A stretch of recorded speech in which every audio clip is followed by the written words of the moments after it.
दोस्तों, आज का सवाल आया है कि अभी लमसम करे या वेट करे। तो मान लो कि आपके पास 1 लाख रुपया है और इस 1 लाख रुपये को आप लमसम इन्वेस्टमेंट कर देते हो और आगे चल के अगर बाजार 10% गिर जाता है तो आपके 1 लाख रुपये का वैल्यू 90,000 रुपया हो जाएंगे और पूरे 10,000 का नुकसान होगा और आपको शुरुआती दौर में ही बड़ा झटका लगेगा। इसलिए आपको पूरा पैसा एक बार में लमसम इन्वेस्टमेंट करने से बचना चाहिए।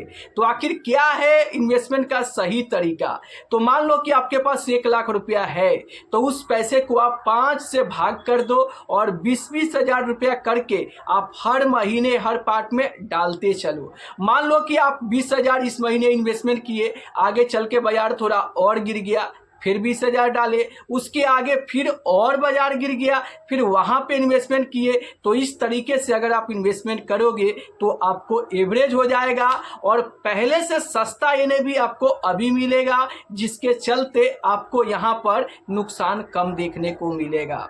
तो इस तरीके से आप चाहो तो हर महीने थोड़ा थोड़ा करके आप पैसा लमसम इन्वेस्टमेंट कर सकते हो। देखो, सबसे पहले जब भी आप लमसम करने जाओ तो अपने आप से ये सवाल पूछो कि उस पैसे को आप कितने साल के लिए लमसम कर रहे हो। अगर कम से कम 5 साल के लिए आप लमसम कर रहे हो तो आपको बेफिक्र होकर 2 से 3 बार में उस पैसे को लमसम इन्वेस्टमेंट कर देना चाहिए। कब करना चाहिए?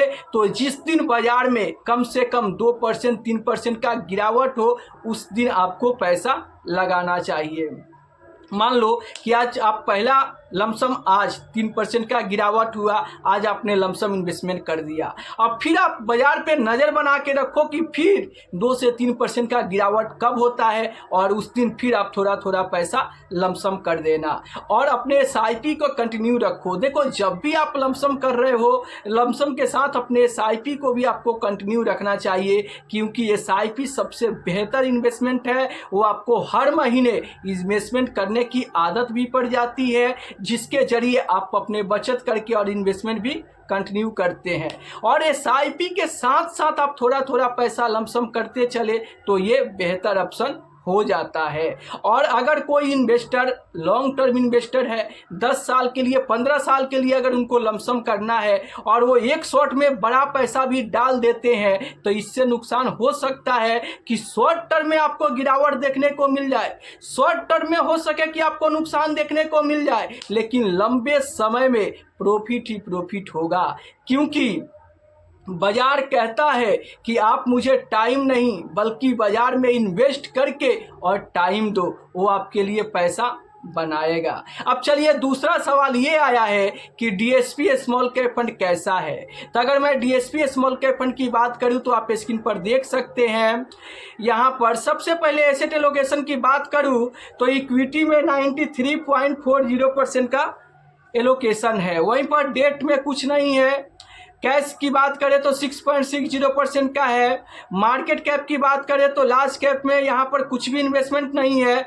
मिड कैप में 4.93% का है और स्मॉल कैप में 88.7% का है। अदर जगह पर 6.37% का इन्वेस्टमेंट है। अगर मैं यहाँ पर बात करूँ तो आप स्क्रीन पर देख सकते हैं इस फंड का यूएम साइज 15,300 करोड़ का यूएम साइज है। एक्सपेंस रेशियो की बात करूं तो 0.79% है। सरप्लस रेशियो की बात करूं तो आप देख सकते हो 0.63 है, जबकि यहाँ पर कैटेगरी एवरेज देखोगे तो 0.55 है। यहाँ पर स्टैंडर्ड ड्यूरेशन की बात करूँ तो फंड का 20.15 है और कैटेगरी एवरेज का 18.28 है। बीटा की बात करूँ तो 0.92 है और कैटेगरी एवरेज का 0.84 है। पोर्टफोलियो टर्नओवर की बात करूँ तो यहाँ पर फंड का 23.77 है और कैटेगरी एवरेज का 48.38% का यहाँ पर है। इन्वेस्टमेंट स्टाइल की बात करूँ तो यहाँ पर ग्रोथ इन्वेस्टमेंट स्टाइल यूज करता है फंड मैनेजर।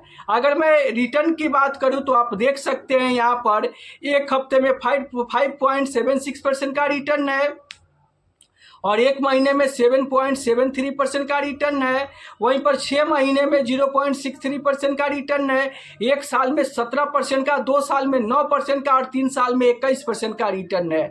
5 साल की बात करें तो 20% का रिटर्न है। 7 साल की बात करें तो 20% का रिटर्न है और 10 साल की बात करें तो 17% का बेहतर रिटर्न देखने को मिल रहा है। तो अगर आप लॉन्ग टर्म इन्वेस्टर है और लंबे समय के लिए कम से कम 7 साल के लिए इन्वेस्ट करना चाहते हैं तो आप ऐसे फंड में इन्वेस्टमेंट करने के बारे में सोच सकते हैं। कोई रिक्वायरमेंट नहीं है कि आपको इसी फंड में इन्वेस्टमेंट करना है। अगर आपके रिस्क कैपेसिटी के अनुसार ये फंड फिट बैठता है तो आपको इन्वेस्ट करना चाहिए, वरना स्मॉल कैप कैटेगरी के बहुत सारे ऐसे फंड हैं जो आपको कम रिस्क में भी मिल जाएंगे और ज़्यादा रिस्क के साथ अगर आप जाना चाहते हो तो भी स्मॉल कैप फंड अवेलेबल है। तो आप अपने रिस्क कैपेसिटी को पहचाने कि आपका रिस्क लेवल क्या है। हाई रिस्क रखते हो तो आप यहाँ पर Motilal Oswal small cap, quant small cap fund में जा सकते हो। लो रिस्क के साथ आप जाना चाहते हो तो यहाँ पर axis small cap fund, SBI small cap में जा सकते हो। अगर मीडियम रिस्क के साथ आप जाना चाहते हो तो ये स्मॉल कैप फंड भी आपके लिए बेहतर हो सकता है। लेकिन जब भी आप इन्वेस्टमेंट करें तो स्मॉल कैप में कम से कम 7 साल के लिए इन्वेस्टमेंट करें, क्योंकि स्मॉल कैप लंबे समय का गेम होता है। शॉर्ट टर्म में आपको नुकसान दे सकता है लेकिन लंबे समय में ही आपको पैसा बना के देगा। तो जब भी इन्वेस्टमेंट करें तो आप स्मॉल कैप में लंबे समय के लिए करें और उतार चढ़ाव के लिए तैयार रहे, क्योंकि जैसे ही आप इन्वेस्टमेंट करोगे यहाँ पर हो सके कि 5 से 10% का गिरावट हो जाए। इसलिए आपको अगर स्मॉल कैप में इन्वेस्ट करते हो तो 5 से 10% की गिरावट के लिए आपको हमेशा तैयार रहना चाहिए। तो इसी तरीका का कोई सवाल अगर आपके भी मन में है तो आप कमेंट करके पूछ सकते हैं। मैं पूरा कोशिश करूंगा उसे वीडियो के माध्यम से आपको सही रिप्लाई देने के लिए। तो फिर देर किस बात की, फटाफट चैनल को सब्सक्राइब कीजिए और अपना सवाल कमेंट बॉक्स में लिखकर भेज दीजिए।